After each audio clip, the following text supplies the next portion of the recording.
Normalisation marks మన rank మీద చాలా ఇంపాక్ట్ చూపిస్తుంది కాబట్టి ఈ నార్మలైజేషన్ ప్రాసెస్ ఎక్కడైనా అఫీషియల్ వెబ్సైట్లో ఇచ్చారా లేదా అని 2 డేస్ నుంచి నేనైతే సెర్చ్ చేస్తున్నాను. ఫైనల్గా నాకు ఈ డాక్యుమెంట్ అయితే దొరికింది స్టూడెంట్స్. సో ఇది అఫీషియల్ వెబ్సైట్ లాగానే ఉంది. సో ఇక్కడ 2017 ఎప్పుడైతే నార్మలైజేషన్ ప్రాసెస్ స్టార్ట్ చేశారో అప్పుడైతే ఈ డాక్యుమెంట్ అయితే ప్రిపేర్ అయితే చేయడం జరిగింది. ఈ నార్మలైజేషన్ ఫార్ములా అలాగే ఈ నార్మలైజేషన్ ప్రాసెస్ ఏంటి అనేది సింప్లిఫై చేసి మీకు ఎక్స్ప్లెయిన్ చేస్తాను స్టూడెంట్స్. మొత్తం వీడియోని వాచ్ చేయడానికి ప్రయత్నించండి. నార్మలైజేషన్ ప్రాసెస్లో ఎవరికైతే తక్కువ స్కోర్ ఉందో వాళ్ళకి డిసడ్వాంటేజ్ అని చెప్పొచ్చు, ఎక్కువ స్కోర్ ఉన్న వాళ్ళకి అడ్వాంటేజ్. ఏ స్టూడెంట్ అయితే ఎక్కువ స్కోర్ చేశారో వాళ్ళకి అడ్వాంటేజ్. ఏ విధంగా అడ్వాంటేజ్ డిసడ్వాంటేజ్ అనేది ఎండ్ ఆఫ్ ద వీడియోలో చెప్తాను. మొత్తం వాచ్ చేయడానికి ప్రయత్నించండి. సో ముందుగా మనము ఈ నార్మలైజేషన్ ప్రాసెస్ అంటే ఏంటో చెప్తాను. సో ఇక్కడ సెషన్ 1లో ఎగ్జాంపుల్ అయితే ఇవ్వడం జరిగింది. సో ఇక్కడ average of the session. So మీ maths marks, physics marks, chemistry marks మీ సెషన్లో ఎంత యావరేజ్ వచ్చిందో దానిపైన ఆధారపడి ఉంటుంది ఫస్ట్ థింగ్. తర్వాత స్టాండర్డ్ డీవియేషన్. సో ఇక్కడ స్టాండర్డ్ డీవియేషన్ మీద ఆధారపడి ఉంటుంది, టాపర్స్ మార్క్స్ మీద ఆధారపడి ఉంటుంది. ఫర్ ఎగ్జాంపుల్ మీ షిఫ్ట్ ఆర్ సెషన్లో ఒక 35,000 స్టూడెంట్స్ ఎగ్జామ్ రాశారనుకోండి. సో ఆ 35 స్టూడెంట్స్కి వచ్చిన మ్యాథ్స్ మార్క్స్ యావరేజ్ తీసుకుంటారు, స్టాండర్డ్ డీవియేషన్ తీసుకుంటారు. ఈ స్టాండర్డ్ డీవియేషన్ 10 అంటే ఏంటి అంటే, సో ఇక్కడ మ్యాథ్స్ మార్క్స్ 10కి అంటే 17 నుంచి 27 మధ్యలో ఎక్కువ మంది స్టూడెంట్స్ మార్క్స్ స్కోర్ చేశారు అనేది ఈ స్టాండర్డ్ డీవియేషన్ యొక్క ముఖ్య ఉద్దేశం. అంటే మ్యాథ్స్లో మ్యాక్సిమం 17 నుంచి 27 అంటే 10 డిఫరెన్సెస్ ఉన్న మార్క్స్ ఏదైతే ఉన్నాయో 17 to 27 అది standard deviation. And topper marks me session. So ఎవరైతే 35,000 స్టూడెంట్స్లో టాపర్స్ ఉన్నారో వాళ్ళ మార్క్స్ కూడా తీసుకోవడం జరుగుతుంది. ఎంత పర్సెంటేజ్ అంటే 0.1%. అంటే 80కి 74.28 మార్క్స్. అలాగే physics average, standard deviation, topper marks, chemistry marks కూడా ఈ విధంగా తీసుకోవడం జరిగింది. సో ఇలా షిఫ్ట్ 1, షిఫ్ట్ 2, షిఫ్ట్ 3, షిఫ్ట్ 4 ఈ విధంగా అన్ని షిఫ్ట్లకి యావరేజ్ చేస్తే వాటిని మనము global average, global standard deviation and global toppers average అని తీసుకోవడం జరుగుతుంది. ఇక్కడ మనకి 4 సెషన్ ఇచ్చారు. మనకి తెలంగాణలో మాత్రము 6 సెషన్లో అయితే ఎగ్జామ్ అయితే కండక్ట్ చేయడం జరిగింది స్టూడెంట్స్. ఆంధ్రప్రదేశ్ వాళ్ళకి 4 సెషన్స్లో ఎగ్జామ్ కండక్ట్ చేయడం జరిగింది. సో ఇప్పుడు చూసినట్టయితే ఇక్కడ మనకు క్యాలిక్యులేషన్ ఎలా చేస్తారు నార్మలైజేషన్ ప్రకారం అని చెప్తాను. ఇక్కడ చూడండి, గ్లోబల్ యావరేజ్ అన్ని షిఫ్ట్లో యావరేజ్ని మనం గ్లోబల్ యావరేజ్ అంటాము. సో ఇక్కడ అన్ని షిఫ్ట్లో యావరేజ్ 25 మార్క్స్ అంటే 25.5 మార్క్స్ రావడం జరిగింది. అదే సెషన్ 1లో 27 మార్క్స్ రావడం జరిగింది. అంటే ఇక్కడ క్లియర్గా ఈ సెషన్ ఓవరాల్ సెషన్లో 25.5 కాబట్టి ఈ సెషన్లో 27 మార్క్స్ వచ్చాయి కాబట్టి ఈ సెషన్ ఈజీ అని అర్థం చేసుకోవాలి. ఎందుకంటే 25.5 యావరేజ్, ఇక్కడ అందరు ఎక్కువ స్కోర్ చేశారు కాబట్టి this is a easy session. అలాగే ఫిజిక్స్లో కూడా మీరు చూసినట్టయితే స్టూడెంట్స్ ఇక్కడ 10.8 యావరేజ్ గ్లోబల్ యావరేజ్, మీ సెషన్ యావరేజ్ 11.4. ఇక్కడ కెమిస్ట్రీలో యావరేజ్ 13.6, ఇక్కడ 13.5. అంటే ఇక్కడ గ్లోబల్ యావరేజ్ ఎక్కువ ఉంది కానీ ఇక్కడ మీ సెషన్ యావరేజ్ తక్కువ ఉంది కాబట్టి కెమిస్ట్రీ మాత్రము టఫ్ వచ్చినట్టు అర్థం. సో ఇక్కడ ఓవరాల్గా చూసినట్టయితే ఈ సెషన్ టఫ్ అనేది చెప్పుకోవచ్చు స్టూడెంట్స్. ఇక్కడ గ్లోబల్ యావరేజ్ 25.5, ఈ session average shift 4 session average 23.9. ఇక్కడ మీకు క్లియర్గా మార్క్స్ అయితే తక్కువ వచ్చాయి. ఎప్పుడు మార్క్స్ తక్కువ వస్తాయి? సెషన్ టఫ్గా ఉంటేనే మార్క్స్ తక్కువ వస్తాయి కాబట్టి ఓవరాల్ సెషన్. సో ఇది టఫ్ సెషన్గా తీసుకుంటారు. ఇక్కడ 10.8 కాబట్టి 10.2, 13.6 కాబట్టి 13.5 అన్నిట్లో మార్క్స్ తక్కువగా వచ్చాయి. అంటే average marks compare to global average కాబట్టి ఈ సెషన్ టఫ్. సో ఈ విధంగా మనకి session easy and tough calculate చేస్తాం స్టూడెంట్స్.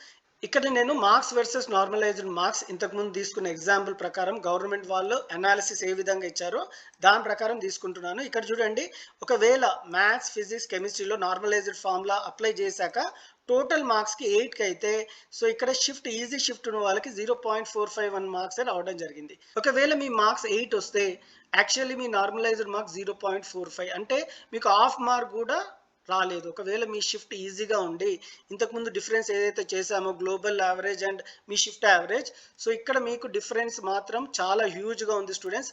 అరౌండ్ 7.5 మార్క్స్ మీకు తగ్గాయి. అదే మీకు 25 మార్క్స్ వచ్చినట్టయితే మీ నార్మలైజ్డ్ మార్క్స్ 18.17, మీకు డిఫరెన్స్ 6.8 మార్క్స్.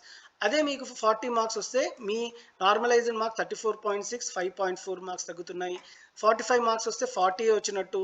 అలాగే 155 మార్క్స్ వస్తే 154.7.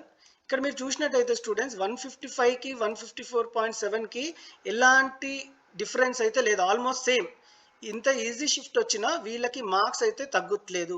అందుకని ఇంతకుముందు స్టార్టింగ్‌లో ఏం చెప్పానంటే, ఎవరికైతే తక్కువ మార్క్స్ వచ్చాయో, సో ఎక్కువ డిఫరెన్స్ మార్క్స్ ఎక్కువ కట్ అవుతున్నాయి. ఇక్కడ చూడండి 25 మార్క్స్ వచ్చిన వాళ్ళకి 6.5 మార్క్స్‌కి అయితే డిడక్ట్ చేశారు. అదే 155 మార్క్స్ వచ్చిన వాళ్ళకి అసలు డిఫరెన్సే లేదు.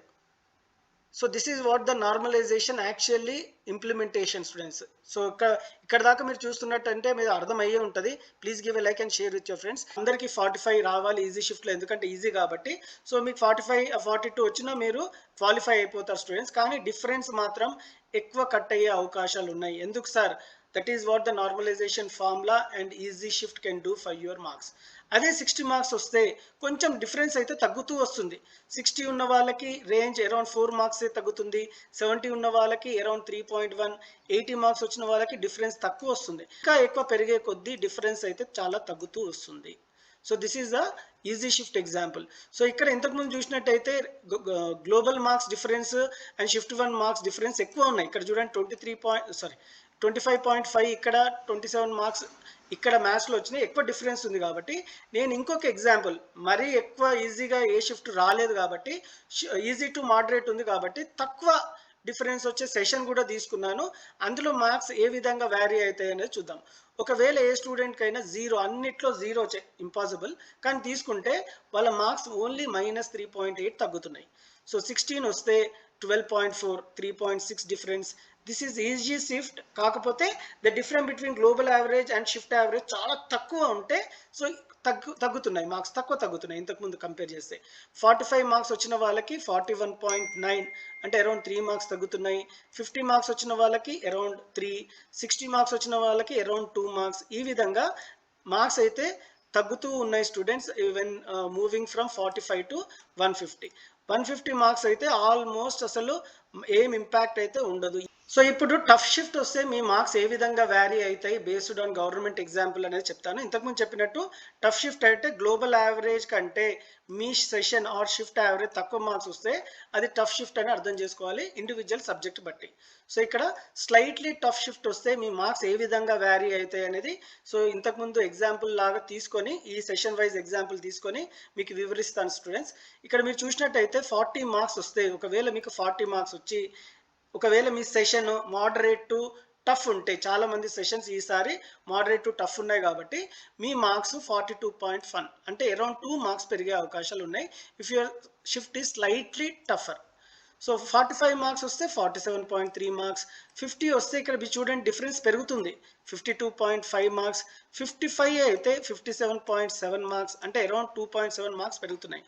ఎక్కువ మార్క్స్ వస్తే మీకు అడ్వాంటేజ్ అని స్టార్టింగ్లో అందుకనే చెప్పడం జరిగింది. ఒకవేళ మీ మార్క్స్ రేంజ్ 65 అయితే మీకు అరౌండ్ 3 మార్క్స్ పెరిగే అవకాశాలు ఉన్నాయి. అదే 40 మార్క్స్ అయితే ఓన్లీ 2 మార్క్స్ పెరుగుతున్నాయి. సో ఇంతకుముందు నేను నార్మలైజేషన్ వీడియో మీద మార్క్స్ వర్సెస్ ర్యాంక్ ఇచ్చాను స్టూడెంట్స్. అక్కడ అంత కన్సిస్టెంట్గా సేమ్ మార్క్స్ ఇవ్వడం జరిగింది. నాకు అంత పెద్దగా అనాలిసిస్ చేయలేకపోయాను, కానీ ఈ డేటా ప్రకారం చూస్తే నేనైతే కొంచెం షాక్ అయినాను. ఎందుకంటే మార్క్స్ తక్కువ వస్తే తక్కువ డిఫరెన్స్ ఉంది, మార్క్స్ పెరిగే కొద్దీ డిఫరెన్స్ అయితే అంటే టఫ్ షిఫ్ట్ ఉంటే మార్క్స్ ఎక్కువ పెరుగుతున్నాయి, ఈజీ షిఫ్ట్ అయితే మార్క్స్ తక్కువ కట్ చేస్తున్నారు. సో 65 మార్క్స్ రేంజ్ వచ్చిన వాళ్ళకి, మోడరేట్ టు టఫ్ ఉన్న వాళ్ళకి 68.1 మార్క్స్ వస్తున్నాయి, అరౌండ్ 3.1 మార్క్స్ పెరిగే అవకాశాలు ఉన్నాయి. 70 మార్క్స్కి అరౌండ్ 3.3, 75 మార్క్స్ వచ్చిన వాళ్ళకి అరౌండ్ 3.5 పెరిగే అవకాశాలు ఉన్నాయి if your session is moderate to tough. 80 ఉంటే 83.7 అరౌండ్ 3.7 మార్క్స్ పెరిగే అవకాశాలు ఉన్నాయి. 85 అయితే అరౌండ్ 4 మార్క్స్. 90 అయితే అరౌండ్ 4, స్లైట్లీ అబవ్ 4.1. సో 95 అయితే 4.3, 100 అయితే 4.5. సో ఇక్కడ వీళ్ళు చూసినట్టయితే స్టూడెంట్స్ 150 కూడా తీసుకోవడం జరిగింది. సో 158కి ఒక స్టూడెంట్కి ఎవరికైనా 160కి, for example very rare case, 160కి 158 వస్తే వాళ్ళ మార్క్స్ 163 వస్తున్నాయి. ఇది ఎక్కడ షాకింగ్ విషయం సార్? ఎంసెట్ ఎగ్జామ్ 160 మార్క్స్కి, 160కి 158 వస్తే అసలు 160 కంటే ఎక్కువ ఎట్లా ఇస్తారు అంటే that is what the normalisation actually mean. ఈ అనాలిసిస్ నేను ఈ డేటా ప్రకారం అయితే తీసుకోవడం జరిగింది. ఇందులో తప్పులు కూడా ఉండొచ్చు, అలాగే ఈ ఇయర్ మార్క్స్ వర్సెస్ ర్యాంక్ కూడా ఇదే ప్రకారం ఉండకపోవచ్చు. ఇట్ డిపెండ్స్ ఆన్ ఇంతకుముందు చెప్పినట్టు global average and your shift average. ఈ వీడియో మీకు హెల్ప్ఫుల్ అయినట్టుంటే please give a like, share with your friends and hype the video.